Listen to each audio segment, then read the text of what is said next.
Hey guys, so I remember a couple of months ago when I started my channel, I made a video talking about spina bifida, and I broke it up into different parts, and I mentioned a couple of conditions that come with spina bifida and told you about the different types of spina bifida. So I'm gonna, like I said, I'm gonna personalize my channel a bit more, so I'm gonna talk to you guys about my spina bifida and the type of limitations that I have and the different things that come along with the type that I have and how it affects me. So I have spina bifida myelomeningocele and it affects me at my L5, and I actually am able to walk, but I wear braces to walk. I have I believe they're AFO braces, and I use them every day. I can walk around my house without my braces, but for me to leave the house, I need my braces. I cannot walk very far or that long without my braces, let alone standing is very difficult for me without my brace. Um, I can stand, but without my brace, I can probably stand maybe about max 5 minutes. After that, I need to sit down.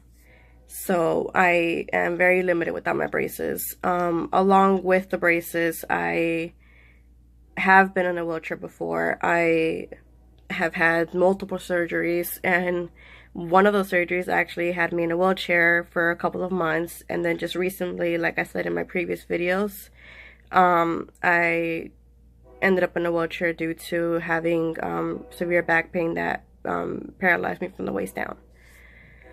So I was in a wheelchair for a little bit for that as well. So I have been able to experience both. I've been in a wheelchair and I've also been able to walk. So I'm not going to say that one is better than the other because they're both very good tools to use, whether you use a wheelchair or the braces. They're both good tools for someone with spina bifida to be able to use and have the accessibility to be able to use them is great. Along with my spina bifida, I am also prone to UTIs. I am lucky if I can go a month or two without having a UTI. And recently I found out that my kidneys are colonized with bacteria, like always. So that's part of the reason why I'm always getting UTIs. And and also with mentioning my kidneys, I recently found out that I have a horseshoe kidney, so that means I only have one. Most people have two, and if one gets messed up, then they can get a replacement. And then most people are able to live with just one kidney. I myself am one. I'm living with just one kidney, but if that kidney was to get messed up, yeah, I'm kind of screwed because I only have one. But yeah, so I have that, and then along with my spina bifida, I also have hydrocephalus. So I have a VP shunt, and meaning I have a shunt that goes from my brain all the way into my stomach, and that was placed at birth, and I've had it replaced twice already within my life, and I haven't had it replaced since I was 18, I believe. But I mean, who's to say it's not going to happen again? I mean, it could happen. With my spina bifida, I've had surgeries for my shunt. I've had surgery for bladder. I've had surgery on my back. I've had surgery pretty much everywhere on my body. I had to reconstruct my legs because when I was born, I had my feet turned in. Basically, for those of you that saw Rugrats growing up, my feet were turned in, just like Tommy's. So they did reconstructive surgery so that my feet turn in the right way and face out rather than facing each other. Also mentioning my feet and my legs, I don't really have that much feeling. I do not have a heel, so I can't feel my heel at all. I cannot flex my foot. I can flex it upwards a little bit, but downwards it's not gonna happen. I can't do it at all. I have scars all over my feet because of that, because of the reconstructive surgery. I had my surgery for my shunt. Since I had it placed at birth, I have a scar from that, and I have a scar from the reconstructive surgery on my stomach. And I had surgery on my back because I had a cyst a while back and it got infected. So yeah, that happened. But yeah, with my spina bifida, I've dealt with a lot. I've dealt with surgeries back to back. I've dealt with multiple UTIs, a lot of hospitalizations, a lot of testing, a lot of x-rays, a lot of doctors. I grew up going to Children's Hospital of LA, and people laugh when I say this, but it really was my home away from home. If I wasn't home, I was there. So a lot of the doctors became my family. I spent some of the holidays there. I got gifts there. A lot of my family came to visit me there, so it's pretty much my home away from home, and I really miss going to that hospital. But I wanted to come on here and just tell you guys how my spina bifida affects me, and that's pretty much how it affects me. I wear braces. I am able to walk, but with the limitations. I am prone to UTIs. I am incontinent. I have no control over my bladder whatsoever. No control over my bowel movements. With my bowel movements, I have to be on constant medication for it, or else I end up in excruciating pain. And even with my bladder, I have to be on medications for that because I don't have any control over it. I have my bladder constantly getting full with urine, and since I have no control over my bladder, the urine sometimes gets backed up into my kidneys, and that causes infections, and yeah, it's a lot.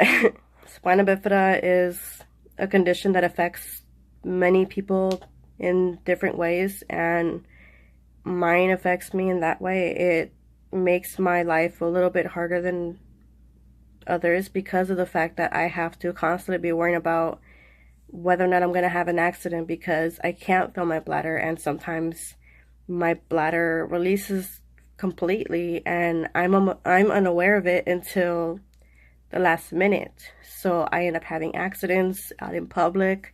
In the middle of the night, I'll wake up having to change my pull-up because of the fact that I've had an accident. And the same thing with bowel movements. I will, in the middle of a movie at a movie theater or going out to eat, have excruciating pains in my stomach. Next thing you know, I'm in the bathroom. Like, I have no control over that. It just happens. With my UTIs, I am constantly on antibiotics and having to change the antibiotics because for those of you that have taken antibiotics know that your body can only take a certain antibiotic for so long before it grows an intolerance. And if your body ends up being immune to every single antibiotic out there, then you're in some trouble. So I'm lucky enough that I haven't gotten to that point, but I mean, it's not to say that it can't happen. My body is constantly getting infections. I cannot fight off anything that well. I catch colds, flus very easily because of my immune system being as weak as it is. Yeah, it's a lot to deal with spina bifida. And I know I'm making it sound like it's the most horrible thing ever, but it's not. I mean, it could be a lot worse than it actually is. I mean, yeah, it's hard sometimes. And there is some days where I get like that, where it's like, why? Like, why do I have to deal with this? Like, why me? Of all people, like, why do I have to be the one to deal with this? But, I mean, at the end of the day, your body is constantly fighting, whether or not you have a disability. Your body is fighting off so many diseases that are out there, and having to be disabled with spina bifida is hard, but honestly, since I've lived with this my whole life, I don't really know any other way of having to live my life. And because of my spina bifida, I was able to meet people and actually get to know people's lives and how they've lived their lives with spina bifida. Recently, I've met people with spina bifida, and I mean, with spina bifida, I am able to kind of tell people my story and tell them the stuff that I've gone through and kind of help them know that they can get through anything that they've gone through, because I've gone through a lot too, and I'm still here. And it's, I mean, there's days where it's hard. And like I said, I've recently been diagnosed with anxiety, and I mean, with everything that I've gone through, it was bound to happen. I'm constantly having to fight off something, whether it be infections or having to deal with pain because my body just doesn't want to function that day. It's a lot, but I mean, I don't really know how else I would live my life without the spina bifida. Recently I've grown to appreciate the fact that I have the spina bifida because of the fact that I am able to have a sense of community now that I am on YouTube, and have people that understand where I'm coming from and know that I'm not alone. Growing up, I didn't really know that many people with spina bifida, so it's good now that I've found a couple people, and because of them, I've grown to kind of appreciate it more and kind of been able to embrace it a lot more than I was before, where I wouldn't really talk about it. Now I'm open to talk about it and am willing to share my story. So yeah, just wanted to share that with you guys. So hopefully you guys like this video and you learned a little bit more about my spina bifida and how it affects me. I'll break down more about my incontinence and my struggles with my UTIs and infections that I get constantly. So I'll make more videos about all that so you guys can get more of a gist of it. But yeah, there's a lot that my body is not able to do because of the spina bifida. I am very limited, but like I said, I wouldn't have it any other way right now. I don't really know how I would live my life if I didn't have the spina bifida. So yeah, hopefully you guys liked this video and learned a little bit more, and I'll see you guys in my next video. And as always, please don't forget to like this video and subscribe to my channel, and I'll see you guys in my next video. Bye.